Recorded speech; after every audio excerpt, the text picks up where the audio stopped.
Formation minnu bolodalen no centre Mardianière kɔnɔ o ye coupe couture broderie ni stylisme modélisme ye ale ye san 3 ni kalo 6 kalan ye o formation tellement fana b'an fɛ ye o ye san 1 ni kalo 6 ye maquillage musorosiri coiffure o fana kalan mi centre Mardianière kɔnɔ o ye san 2 de ani kalo 6 o fana formation tellement be san 1 ani kalo 6 tatouage farafin jabi endu jabi o fana kalan bi centre Mardianière kɔnɔ no bana amina i former façon business la donc o kalo 6 à ce moment i ka diplôme sɔrɔ i bɛ se ka baara kɛ diɲɛ fan bɛɛ o kɔfɛ internat bi centre Mardianière la i bɛ se k'i den bila ka na Mardianière kɔnɔ siyɔrɔ ni dumuni a b'o bɛɛ lajɛlen sɔrɔ ni k'a ka baara kɛ centre Mardianière filɛ nin ye Falajɛ IGA sirafara la centre Mardianière bɛ Segu Médine centre Mardianière bɛ Bakɔ Jikɔrɔni centre Mardianière bɛ Korofina sirafara gitɔrɔnda la ni mɔgɔ bɛ renseignement wɛrɛ la i bɛ se ka weleli kɛ 76 12 11 18 20 20 18 20 ou bien i bɛ weleli kɛ 76 22 01 04. Bi ye tarata ye utukalo tile 5 san 2025 aw minnu sɔgɔlen bɛ aw ka jabaraniso la an ka foli b'aw bɛɛ lajɛlen ka kɛɲɛ n'aw ka wagatiw cogoya ye an bɛ aw ladɔnniya aw ka kunnafoniw wagati selen filɛ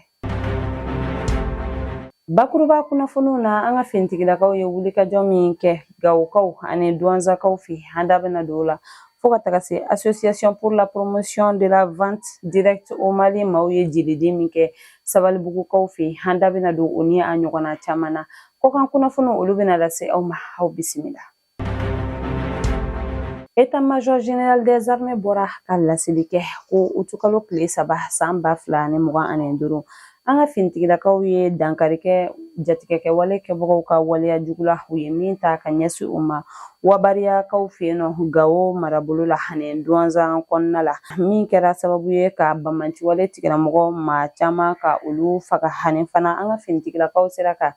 tɛgɛ kɛ kɛlɛkɛmina caman na a kɛnɛ kan u taara ka minnu to o kɔfɛ u ye ɲininiw bila sen kan yaasa minnu bɛ yen n'olu bolila tɛgɛ bɛ se ka kɛ u la cogoya min État-major général des armées ko k'a bɛ folikan lase an ka fintigilakaw ma u ka nin baara ɲuman in na wa ko an ka fintigilakaw kalikan de don min ye lakana ye ka o sabati jamana in fantan ani 4 bɛɛ lajɛlen na wa ko min ye Gawo ani duwanzakaw ye ko u bɛ se ka taa u ka ciw la sabula min ye lakana ye o baara sabatilen bɛ olu bolo. Sibirido utukalo tile 2 san 2025 association pour la promotion de la vente directe au Mali maaw daga yɔrɔ min bɛ Sabalibugu u ka san o san jeliji ni a tako sabanan ye ɲinan ye u ye o boloda yaasa a bɛ se ka kɛ dɛmɛ ye cogoya min ka lase an ka fintigilakaw ma u ka nin tako sabanan in kɛnɛ kan u ka laɲini belebele o dɔw de kun ye ka jeli posi 300 ɲɔgɔn k'o sɔrɔ yaasa an ka fintigilaka minnu ni olu bɛ jogin kɛlɛyɔrɔ la a bɛ se ka di olu ma cogoya min ka kɛnɛya sabati u farikolo la ni a ye wa fana min ye an ka honorable Sulemani Danbele ni ale ye CNT ɲɛmaa ye ale tun bɛ a kɛnɛ kan a y'a jira ko san o san ale bɛ taa kɛnɛ kan sabula ko hakili ɲuman de don nin jɛkulu ye nin hakilina min ta nin ye ko hakilina ɲumanba de don o kɔfɛ min ye jɛkulu ɲɛmaa Mahamadu Kuresi ale ye kuma ta a y'a jira ko ni hakilina min b'u la k'u ka laɲini belebele dɔ ye ka taa ni a ye an ka région bɛɛ lajɛlen kɔnɔna la yaasa a bɛ se ka kɛ dɛmɛ ye cogoya min na ka ɲɛsin an ka finitigilakaw ma minnu jokinen bɛ na n'u mago bɛ jeli la jeli ka kɛ u la teliya la cogoya min na wa fana a y'a jira ko ni hakilina in ye hakilina ye min kan ka kɔkɔrɔma don wa a kan ka kɛ san o san ka kɛ dɛmɛ ye an ka finitigilakaw ma. Bamanciwale tigilamɔgɔw ye Marokɛnw ka chauffeur 4 min minɛ janvier kalo tile 18 san 2025 Burkina Faso nord-est la ni o ni Niger bɛ dancɛ bɔ olu sera ka sɔrɔ an ka jamana ɲɛmaaw fɛ utukalo tile 3 san 2025 a jirala ko ni maa ninnu tun minɛna État islamique maaw de fɛ minnu ye bamanciwale kɛbaga ye Sahel jamanaw kɔnɔna la Mali Agence nationale de la sécurité d'État ni Maroc direction générale d'études et de documentation ka bolodi ɲɔgɔnma de kɔnɔna la ni maa ninnu sera ka segin ka na hɛrɛ ani baden na ni wagati in na u bɛ an ka jamana ɲɛmaaw bolo baasi fosi tɛ u ni kunna.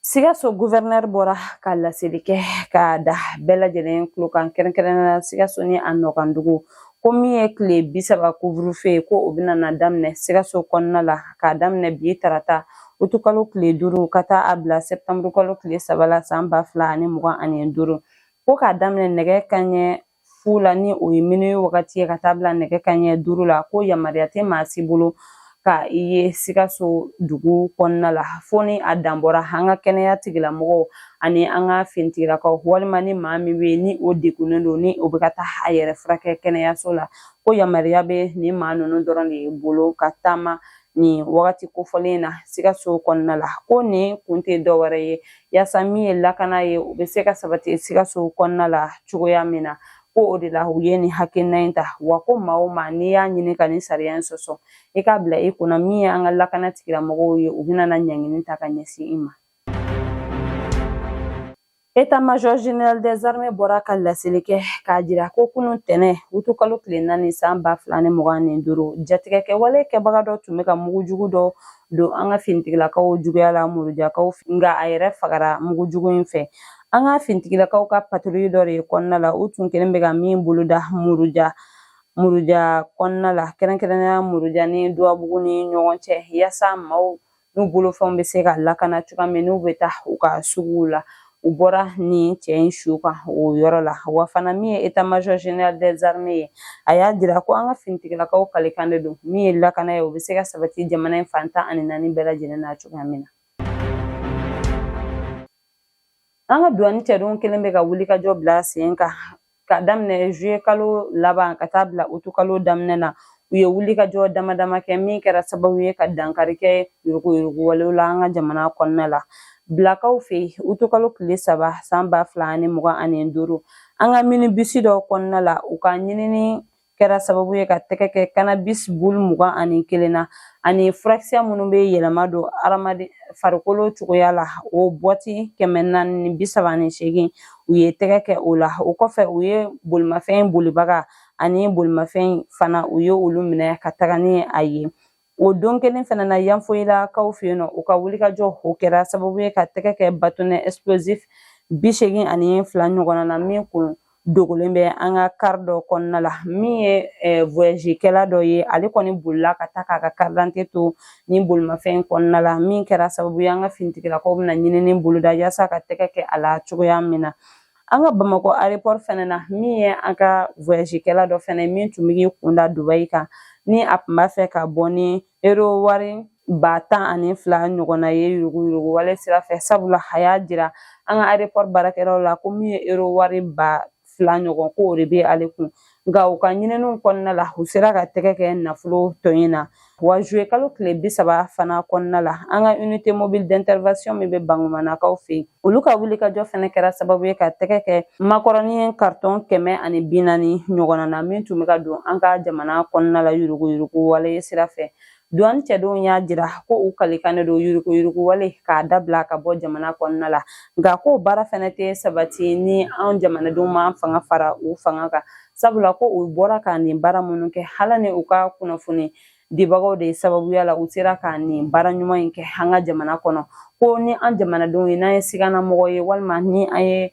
sigana ko ye yɔrɔ min na an ka wele bila olu ma yaasa an ni an bolofɛnw u bɛ se ka taa olu lakana cogoya min na. Jumadon août kalo tile fɔlɔ san 2025 an ka sukaro dilanyɔrɔ min bɛ Marikalakaw fɛ Sukala ni o bɛ Segu marabolo la marifatigi jatigɛlikɛwale kɛbagaw taara bin nin baarayɔrɔ in kan ka a baarayɔrɔ jeni min ye u ka baarakɛlaw bɛ si yɔrɔ min usine fo ka taga se u ka bolimafɛnw caman de jenina ni maa kofɔlen ninnu fɛ wa u taara ni u ka baarakɛlaw dɔ ani u ka bolimafɛnw dɔw ye nka min kɔni kɛra nisɔndiya ko ye o de ye ko maa si kɔni ni ma to a ko dafɛ wa nin tɛ a siɲɛ fɔlɔ fana ye marifatigi jatigɛkɛwalew ka nin waleyajugu ta ka ɲɛsin jamana ka cakɛdaw ma mun bɛ an ka région kɔnɔna la. Sajolakaw fɛ an ka finitigilaka minnu bɛ yen nɔ juillet kalo tile 17 san 2025 ni o commissaire divisionnaire ye Fakama Sesogo ye ale ni a ka cɛdenw ka wulikajɔ kɛra sababu ye ka tɛgɛ kɛ maa 2 la minnu si b'a daminɛ san 20 na ka taa bila san 34 na Sajola kɛrɛfɛla la. Min ye an ka finitigilaka ninnu ye u ka sɛgɛsɛgɛli kɔnɔna la ni maa ninnu ka bolimafɛn kɔnɔ u taara tɛgɛ kɛ signature bitɔn caman de la minnu tulo bɛ taa kilo 50 ɲɔgɔnna la wa a jirala ko nin fɛn ni tɛgɛ tun ma kɛ a la joona a kun bɛ se ka dankari kɛ maaw ka ɲɛnamaya la ni baara tun kɛra ni a ye. Min ye nin maa fila ni u ka bolimafɛn ye u bɛ an ka kiiri tigilamɔgɔw ɲɛkɔrɔ nin wagati in na, wa fana min ye Sajola finitigilakaw ye u kɛlen bɛ ka sɛgɛsɛgɛliw bila sen kan yaasa maa o maa nɔ bɛ a ko la ka se ka tɛgɛ kɛ u la. Min ye commissaire divisionnaire Fakama Sisogo ye a ye welewelemada kɛ ka ɲɛsin Sajola ni a nɔkandugu bɛɛ lajɛlen ma k'u dɛmɛ u ka baara la yaasa lakana min kalifalen bɛ olu ma u bɛ se k'o kɛ a kɛcogo ɲuman na cogoya min ka Bamanci wale tigilamɔgɔ ani jatigɛlikɛ wale ni yuruguyurugumɔgɔw k'olu bɔ an senkɔrɔ cogoya min na. Masinakaw fɛ yen nɔ dugu min bɛ yen n'o bɛ wele ko Joso o maa 104 ye dɛmɛ sɔrɔ ka bɔ Association Malienne pour la Survie au Sahel maaw yɔrɔ ni o ye malo kilo 50, sɔ kilo 25 fo ka taga se dilanw, birifiniw, tulu bidɔnw, finiw, safinɛw ani tobilikɛminɛnw yaasa u bɛ se ka u yɛrɛ dɛmɛ ni a ye cogoya min ni wagati gɛlɛn ninnu kɔnɔna la. Monsieur Eli Prosper Arama ni ale administrateur provisoire de l'autorité de développement intégré des États du Liptako Gourma ni ale suwantira ka kɛ o ye juillet kalo tile 11 san 2025 ni jɛkulu in maaw ka lajɛrɛ ta ko seginna kɛnɛ ka ale bisimila i la an ka jamanakuntigi général d'armée Asimi Goyita fɛ kunun tɛnɛ utu kalo tile 4 san 2025 yaasa hakilina min bɛ a la u ka baara kɛ ni a ye ka o ɲɛfɔ Monsieur Arama ye cogoya min na yaasa u ka baara u bɛ se ka kɛ a kɛcogo ɲuman na. Monsieur Arama ye folikan belebele lase an ka jamanakuntigi ma a ka hakilina ɲumanw na a ye minnu di a ma wa a y'a jira fana ko hakilina ale ni a baarakɛɲɔgɔn bɛna baara kɛ ni a ye yaasa baara min kalifara u ma u bɛ se ka baara in kɛ a kɛcogo ɲuman na cogoya min, wa fana a y'a jira k'u tɛna ɲina an ka AES jamana ɲɛmaaw ka jɔrɔna ko min bɛ u la ni o ye ka lakana sabati jamana in saba bɛɛ lajɛlen kɔnɔna la ko u bɛna na o fana don u ka baarakɛtaw la yaasa u kana se ka dankari kɛ u ka baaraw la don n'a nataw la. O b'an ta an ka kɔkan kunnafoniw na an bɛ taa Somali kɔnɔna la. Jɛkulu min bɛ yen ni o ye n'o bɛ wele nanzarakan na ko mission de soutien et de stabilisation de l'Union africaine Somalikaw fɛ olu bɔra ka laseli kɛ k'a jira ko min ye Bamanci wale tigilamɔgɔw ye ni o ye groupe Al-Shabab maaw ye k'u ka finitigilakaw ye o maa 50 ɲɔgɔnna faga minnu ka baara bɛnnen bɛ jatigɛli wale ma ka o boloda u ka dugu kɔnɔna la ni o ye Bari ye ni o bɛ Shabelle région kɔnɔna la Somali dugu kɔnɔna la. Min ye Monsieur El Hadji Ibrahim Diéné ye a y'a jira ko u ka finitigilakaw ka kalikan de don min ye nin maa jugu ni ka u daga ta ka bɔ u da la cogoya min na ko hali k'a sɔrɔ u ka yɔrɔ dɔw bɛ yen nɔ o bɛ nin maa ninnu bolo nka k'u bɛna fɛɛrɛ bɛɛ lajɛlen bila sen kan ka se ka o minɛ ka bɔ u bolo yaasa lakana bɛ se ka sabati cogoya min na bɛn ni kɛnɛya u bɛ se ka na Somali dugu kɔnɔna la sabula nin maa ninnu ko a bɛ wagati jan bɔ u bɛ Somali kɔnɔna la wa u ka kɛlen bɛ ka waleya jugu ta ka ɲɛsin Somali sigibagaw fo ka taga se u ka finitigilakaw ani u ka jamana ka baarakɛlaw caman ma. N'an bɔra an bɛ taa Nigeriya kɔnɔna la. Jumadon utukalo tile fɔlɔ san 2025 rapport privé dɔ kɛra k'a lase Nations Unies maaw ma k'a jira ko min ye jatigɛkɛwale kɛbagaw ye ko u ye maa 50 de minɛ Nigeriya kɔnɔna la kɛrɛnkɛrɛnnenya Nigeriya Nord West ka taga ni u ye wa ko ni maa ninnu bɛ nin waleya in na a bɛ wagati caman bɔ sabula k'u bɛ nin maa ninnu minɛ ka taa ni a ye o kɔfɛ ka welewelemada kɛ ko nafolo kasabi dɔ ka sara ni maa ninnu tɔgɔ la yaasa u bɛ se ka u bila cogoya min na wa a jirala k'u bɛ ka nin waleya jugu ninnu kɛ u ka dugu kɔnɔ min ye Sambo Garen Damiri fo ka taga se Zamfara ma ko u bɛ ka nin waleya jugu in ta ka ɲɛsin u ka yen sigibagaw de ma wa ko a yɛrɛ kɛra sababu yɛrɛ fana ye min ye u ka duguden caman olu wulila ka bɔ u sigiyɔrɔ la ka taa yɔrɔ wɛrɛw la wa ko a kɛlen bɛ ka malnutrition ka o ɲɔ u ka dugu kɔnɔna la sabula u bɛ taa ka u ka sɛnɛkɛfɛnw ka olu to wa jirala fana ko ni maa ninnu kun ye maa dɔw minɛ février kalo la ko kalo tɛmɛnen u ye maa 33 faga Zamfara dugu kɔnɔna la hali k'a sɔrɔ nafolo kasabi dɔ o sarara u ye wa ko maa minnu minɛlen bɛ u fɛ min ye den 3 ɲɔgɔnna olu fɛnɛ bɔnɛna u ni na nin waleya in kɔnɔna la o hukumu kɔnɔ min ye nin dugu sigibagaw ye k'u bɛ welewelemada kɛ ka ɲɛsin dɛmɛbaga jɛkuluw ma yaasa lakana bɛ se ka sabati cogoya min na Nigeriya ni a nɔkan dugu bɛɛ lajɛlen kɔnɔna la ni maa jugu ninnu daga u bɛ se ka ta ka b'u da la cogoya min na. Nin bɛ dan sigi an ka bi kunnafoniw na an tɛ sɛgɛn an tɛ ɲina an b'an ka dibila baarakɛbagaw fo sabula o jɔyɔrɔ ka bɔ an ka baara in na. An b'a fɔ k'Ala ka basigi sabati an ka jamana kɔnɔ, Ala ka sankɔrɔta di an ka finitigilakaw ma. Ni Ala m'an ka jɔnya jɔ an na, an bɛ ɲɔgɔn sɔrɔ yan sini ka kunnafoni di aw ma laadiriya la. Shukuran.